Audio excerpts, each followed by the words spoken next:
Okay, my dear students, hoping that you are all fine and enjoying your preparations for the exams, external exams. So we have solved already this paper, May June 2023, paper 4 3. Sorry, paper May June 2023, paper 4 2. We have already discussed the first three blocks, mean general physics, then thermal physics, and physics of waves. And from this exam, first 7 questions we have already solved in the previous recorded lesson. Now today we will be discussing from electricity onward, mean electricity, magnetism, then nuclear physics, nuclear and atomic physics, and in the end space physics. So these questions will be under our discussion, inshallah. And you are welcome all the time. Come forward in the comment box. You can ask me, you can write me any year and particular question, inshallah, that will be solved and it will be shared with you people on the channel. So right now again I will be writing it for clarification that this is summer 2023, in other words May June 2023. Question paper is 4 variant 2 and question numbers 8, 9 and 10, these will be under our discussion today. So first of all, question number 8 part AI state what is meant by magnetic field. So this is a recall memory, we need to memorize this definition, and important one also. So it is the field in which a magnetic pole like North Pole or South Pole, a magnetic pole experiences a magnetic force. Simple, that is enough. So it is a field in which a magnetic pole experiences a magnetic force. Okay, this was a magnetic field definition. In this case, magnetic field definition is asked. If it was asked for electric field, almost same. We will say it is the field in which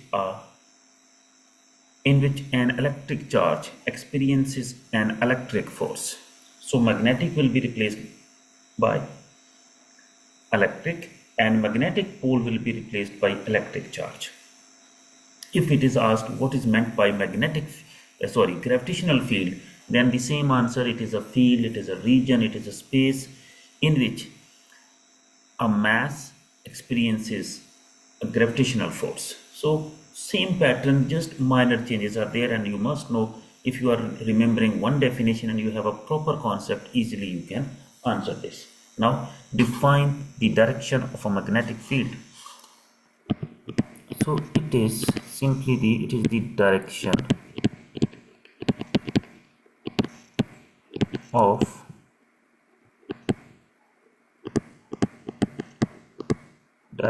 a magnetic force on North Pole. So I'm writing N pole.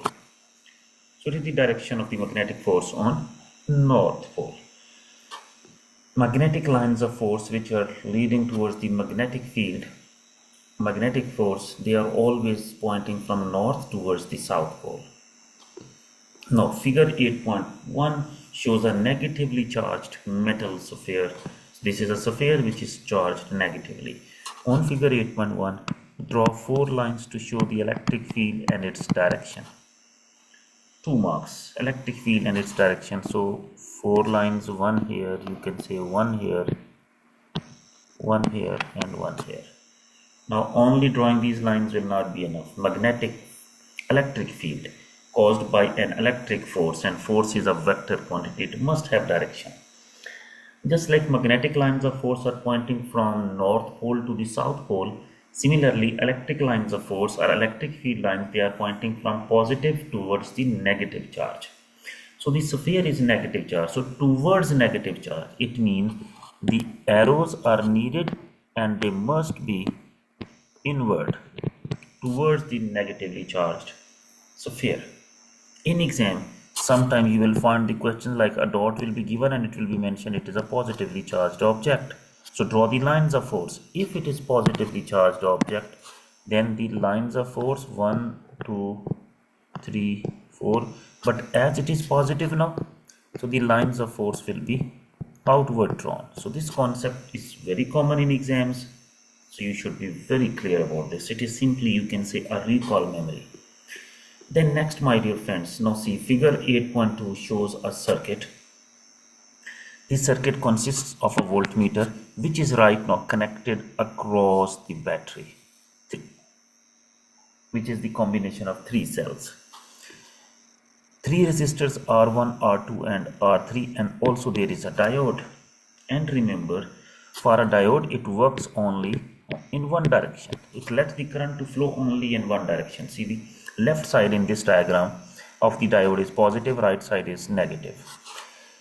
See the battery positive terminal, and this is the negative terminal of the battery. So when the positive terminal of the battery is connected to the positive side of the diode, diode is forward biased, it conducts, and current is greater than 0, mean current flows through the diode and resistance is negligible. In this scenario right now, current is flowing through this diode, but if I'm either reversing the battery or I am reversing the diode, but one thing at a time. So right now I'm going to reverse the battery, negative, positive, negative, positive, negative, positive. Now see, battery is connected this way and then it is connected to the whole other scenario of the whole other parts of the circuit. Now see, if this is the case, now negative terminal of the battery is connected to positive side of the diode. Now diode in this case will become reverse biased and resistance will become very high and current will become 0. So no current will be flowing through this branch of the circuit. In other words, the resistor R1 and diode, there will be no current flowing through this case if the diode is reversed or the battery is reversed. So very important thing. And even nowadays diode is also part of the paper 6 questions, which was not before basically. Now for last 1 and 2 years almost, they are bringing this diode concept in paper 6 also. So diode, it lets the current to flow only in one direction. If the positive terminal of the battery is connected to the positive side of the diode, it will be said as forward biased, current will flow, resistance will be low. But if either battery is reversed or diode is reversed such that negative terminal of the battery is connected to positive side of the diode, diode will be reverse biased. It means high resistance is offered by the diode. It will not let the current to pass through it. Okay. The three cells are identical, mean their magnitude is same and have zero resistance. So internal resistance of these cells is 0. The resistors R1, R2 and R3 are identical, mean their same numerical value. Reading on the voltmeter is 6 volts. So it means the EMF of this circuit here of this battery, the voltmeter is connected across these cells. So EMF is 6 volts. When the diode is conducting, it has zero resistance and zero potential difference across it. Determine the EMF of one cell. EMF one cell. Total EMF of the battery is 6 volt. And how many cells are connected? 3. So to get the EMF of one cell, we need to divide it by 3. It will be 2. So we will be writing here 2.0 volts. Now determine the ratio of the potential difference across R2 to the potential difference R3. See, this will be the total potential difference here. This is in series. And now R2 and R3. So we will say it will be 1:2. Just the basic combinations of series and parallel. 1:2 in this case. Now all the cells are reversed. That's what I told you in the beginning. All the cells are reversed. So it means scenario is like this. So diode will be reverse biased. Still and explain the change in the current in R1. We will say there will be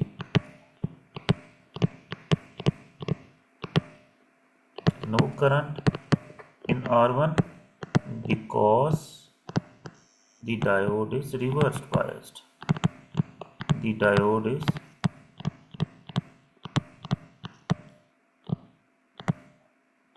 reverse biased. So means high resistance it's offering and no current is flowing through it. Now when the diode becomes reverse biased, so determine the new value of the ratio of the potential difference across R2 and R3. Now it will become 1:1.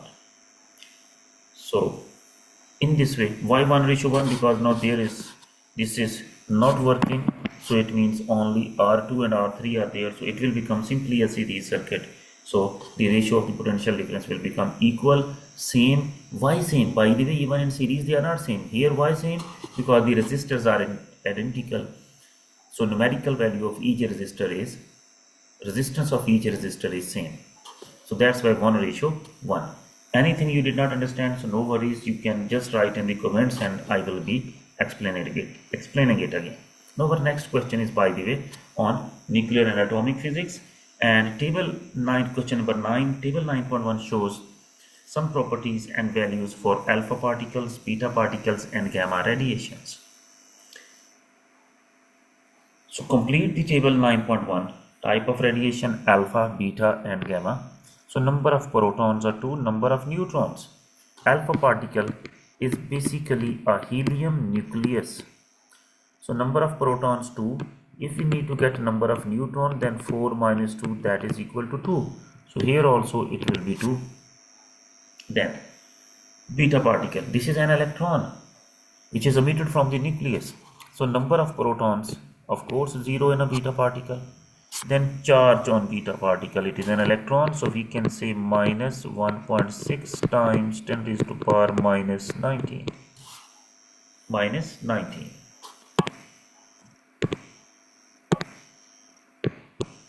Then gamma, number of protons 0, number of neutrons 0, charge is also 0, and stopped by, this is stopped by thick lead, not even thin lead, thick lead. Then you may be thinking, this is given, by the way, in another exam it will not be given. Why this is 3.2? Actually, alpha particle is a helium nucleus. If it is a helium nucleus, it has 2 protons, and numerical value of the charge on proton is same like the numerical value of charge on an electron. Only charge on proton is positive, P for proton, P for positive, but the charge on electron is negative, which I have shown. So here 2 protons are there. So 2 times 1.6 times 10 raised to power minus 19. As you will simplify, this will be 3.2 times 10 raised to power minus 19 coulomb. That's what it is mentioned there. So 3 marks are scored.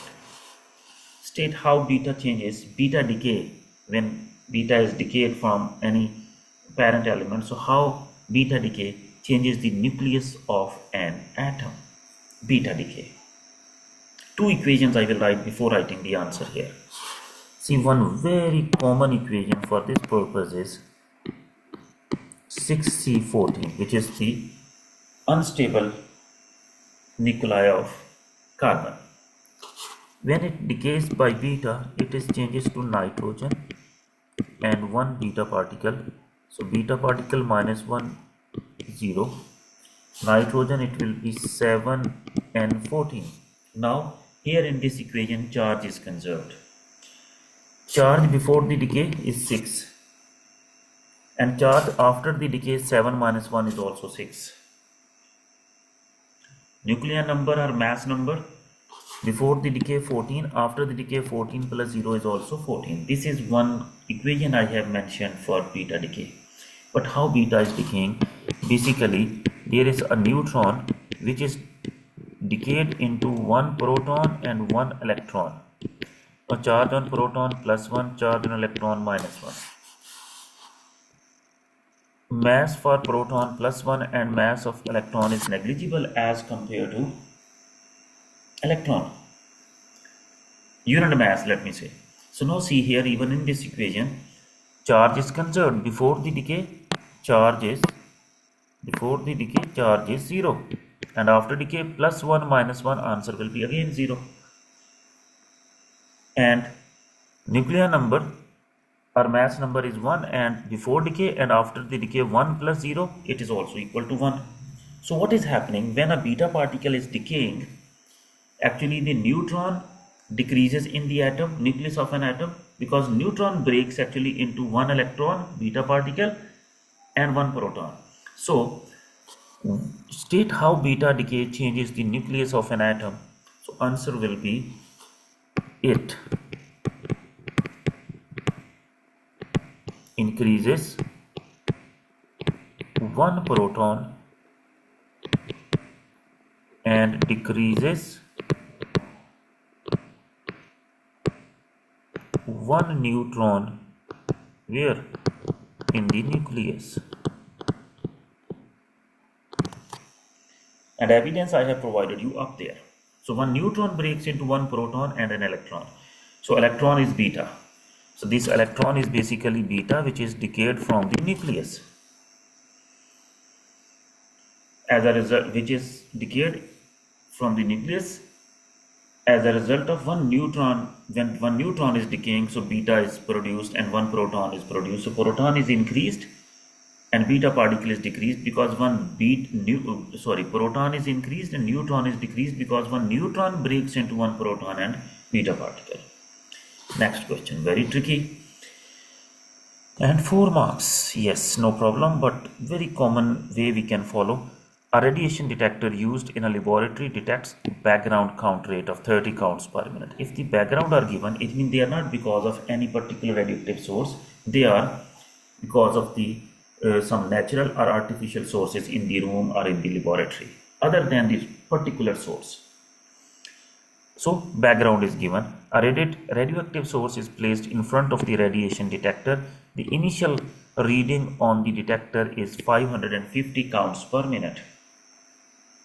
Half-life of the source is 25 minutes, mean half-life is an average time during which the count rate is reduced to half of the original value. So 25 minutes. Calculate the expected reading on the detector after 75 minutes. Total time is given 75 minutes. Now first of all, we need to know the number of half-lives.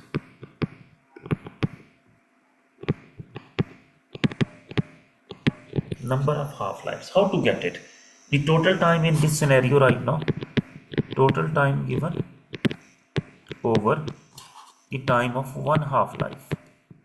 But be very careful while you are solving these questions that the unit should be same in the numerator and denominator. See, total time is in minutes and the half-life of the source is also in minutes. If any one is in seconds or in hours, so we need to convert the both units. Mean if it is in hours, so we will convert it into minutes. If it is in seconds, so we can convert minutes into seconds. Like this, numerator and denominator unit should be same. After simplification, number of half-lives are 3. Okay, number of half-life in general we denote it by letter n. N is equal to this way. Then corrected counts. So why to correct the counts? Actually 550 are told when the source is brought. So these 550 are not only because of the source, because when the source was not in front of the detector, still 30 counts were available. So we are used to write to find the corrected counts. Corrected counts, how to get it? Corrected counts will be equal to 550 minus 30, because background is the 5. So it will be 520 counts per minutes. Now, what is the expected reading after 75 minutes? For this formula is 1 over 2 raised to power n times the initial value or initial reading. I will say initial value. So 1 over 2 raised to power 3, because n we have calculated already equal to 3, times initial value, that is 520. So we can also write it 520 times 1, 522 raised to power 3, that is equal to 8. So it means answer is going to be 65. If you will write 65 here in the answer, in the place given for the answer 65 only, you are losing the final mark. You will get only 3 marks out of 4. So these 65 counts are because of the source, but my dear 30 counts because of background are already there. So what will be the total answer? It will be 95. So here I am going to write 95 counts per minute. Why so? This I know, this my dear students, you people know that background radiations are there because you have found by keeping the radioactive source away in a lead line, in a lead container far away, only detector was there in the room and it has detected 30 counts which are all the time there. So first we will subtract, either it is an MCQ or it is paper 4 question like this in front of us. So first we are going to get the corrected counts. We are subtracting the background from the given numerical value of the radiations from the source. After that, then number of half-lives are with us, so we will calculate what is remaining. So answer came to be 65. Then 65 is because of source. Detector cannot separate them. Detector will not show 65. Detector will show actually 95. So why 95? Because 65 from the source plus 30 because of the background. So answer will be 95. This is one way. Another shortcut, another way for this. If you don't want to use this formula, so then we can also solve it this way. If you don't want to use this formula, then another way is, see, you have found out already this all. So 520 divided by 2, because in one half-life, half of the radiations are the count rate is reduced to half in one half-life, in a time of one half-life. So 520 divided by 2, it becomes 260, then again divided by 2, then it will become 130, then again divided by 2, it will become 65. That is because of the source. Again here plus 30 because of background radiations. Answer will be equal to 95 counts per minute. But question is, why I did not stop dividing? Why did I stop dividing after 130 by 2? Problem is, number of half-lives with us are how many? 3. This is first half-life, this is second half-life, this is third half-life. So we cannot move forward to fourth half-life in this question particularly. Okay, so if you have any question or query, please you can discuss with me in the comment box. Stage 2, safety precautions taken when moving, using or storing radioactive sources in a laboratory. So this is very simple question. Sometimes they are saying while using, so sometimes storing, this time moving, using, storing, in every case. So first of all, the most important thing, especially when you are using, reduce the exposure time or limit the exposure time. You have collected the data, so quickly and safely place it into the lead container or somewhere far away from you. So reduce the exposure time, limit the exposure time. Second thing, they said storing, so we can say store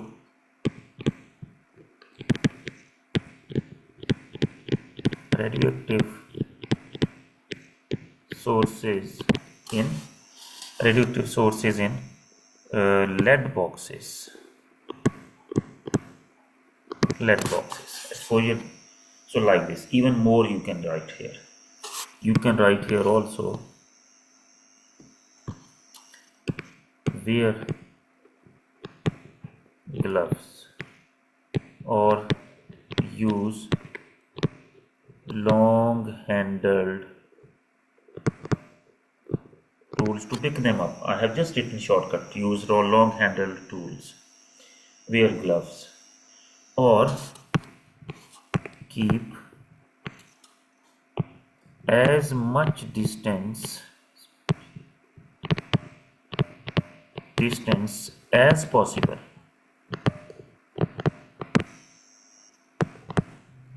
from radioactive sources. So all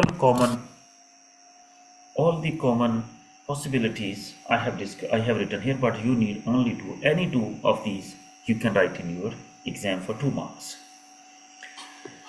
Okay, my dear friends, now let's move to the last question for which is on space physics for this year. Again, this is 2023, May, June 2023, paper 4 variant 2 is under our discussion. Question number 10. State the equation that defines the average orbital speed v of a planet. State the meaning of any symbol you use. So first of all, let's write the equation.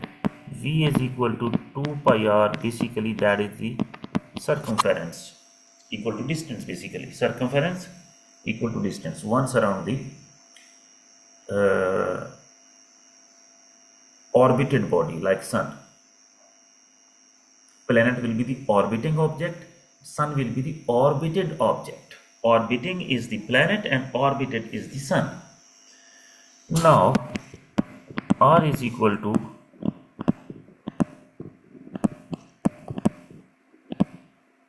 average radius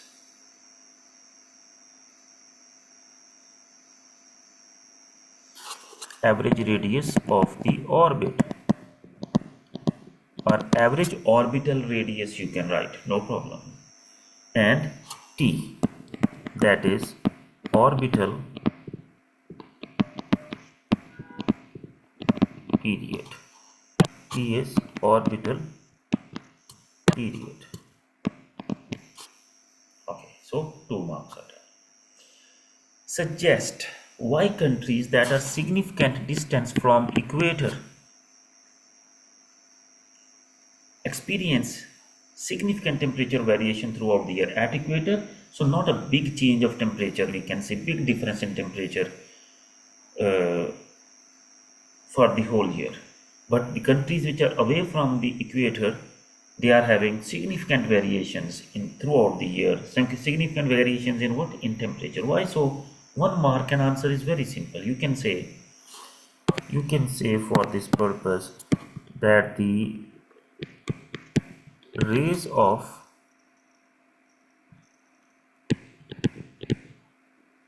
sun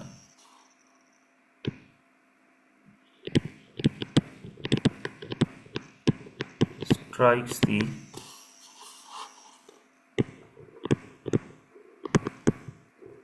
country at different angles, and this is enough for 1 mark. Rays of the sun strikes the country at different angles if you want to write throughout the year, so that is causing at different angles throughout the year, so that's why there is a variation, significant variation in the temperature. Or even you can say at different angles, so when angle will be different, so the intensity of the radiations hitting the earth, it will also be different, so causing the different magnitude of temperature throughout the year. Next is now, basically this is a recall memory.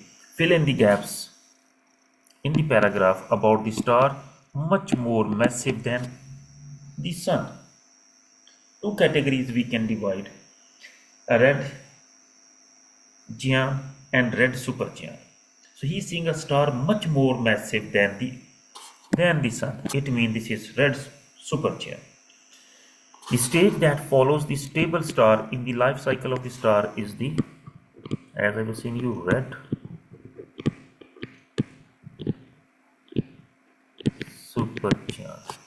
supergiant. It then explodes as a supernova to form a nebula, which is a cloud of dust and gases, an interstellar cloud, big in amount, that leaves behind a neutron star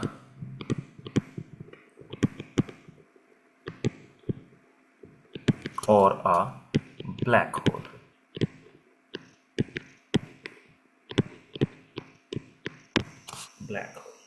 So this is simply a recall memory. Now next question is interesting. A galaxy is moving away from the Earth with a speed of 33,000 kilometers per second. the value of the Hubble's constant, which is denoted by h naught, is this per second. Calculate the distance from the galaxy to the Earth. Give your answer in light years. Oh my God. So we need to get the answer in first meters, and then we will convert it to light years. So here this is kilometers per second, so it will be multiplied with 1000 to convert it into meters per second. Now we know the equation V is equal to H naught D, and we need D. So D, my dear friends, I'm always going the same way, because sometime in hurry, in the pressure of the exam, when you are writing directly D on left side, you are making D is equal to H naught over V. So to avoid this thing, so always do D is on right side, let it be on the right side, and then place the values later on. So now I can write here D is equal to V, which is 33,000 kilometers. For kilos, multiply by 1000 to convert it to meters, kilometers to meters. So 3 more zeros over 2.2 times 10 raised to power minus 18, and the answer will be in meters now, because second will be cancelled with second. So what is the answer? So my dear friend, it is, yeah, so on simplification we are getting it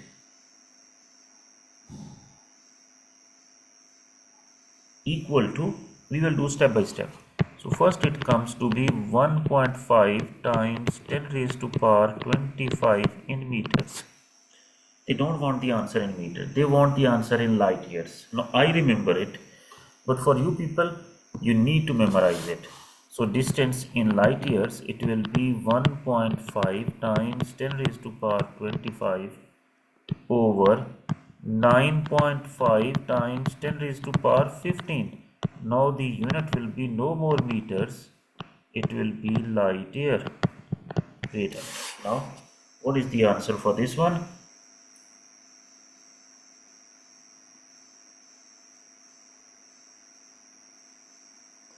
So as we simplify, we are getting the answer equal to roughly 1.6 times 10 raised to power 9. So 1.6 times 10 raised to power 9 light years. Okay, done.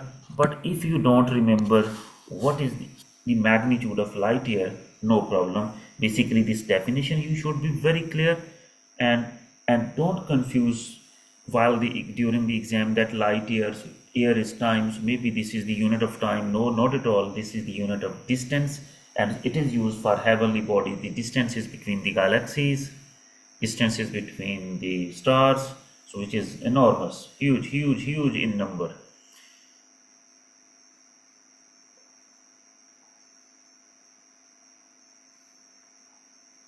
So light year is basically the distance traveled by the light in space in one whole year. How to calculate it? So for calculation I'm going, see, speed is equal to distance over time. Cross multiplied distance will be equal to speed times time. Speed of what? Speed of light. And speed of light in space and air, that is 3.0 times 10 raised to power 8. It is in meters per second. So time should also be in second. Light year, 1 year, it has 365 days. Each day has 24 hours, and each hour has 60 minutes, and each minute has 60 seconds. So when you will simplify this all, I will do it in front of you right now again. So see, 365, wait, 3 times 10 raised to power 8. So I'm making it 3, then 1, 2, 3, 4, 5, 6, 7, 8 times 365 times 24 times 60 times 60.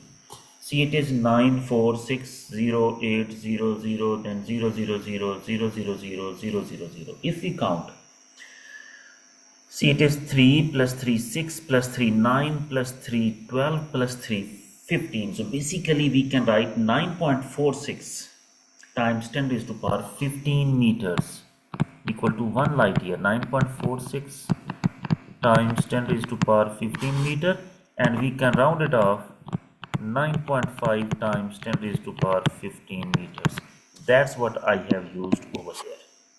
So this is the way, and I think in one of the year, this just derivation, 1 light year is equal to 9.5 times 10 raised to power 15 meters. It has come for 4 marks in 1 year exams. So important thing, you should be conceptual, not memorizing these things.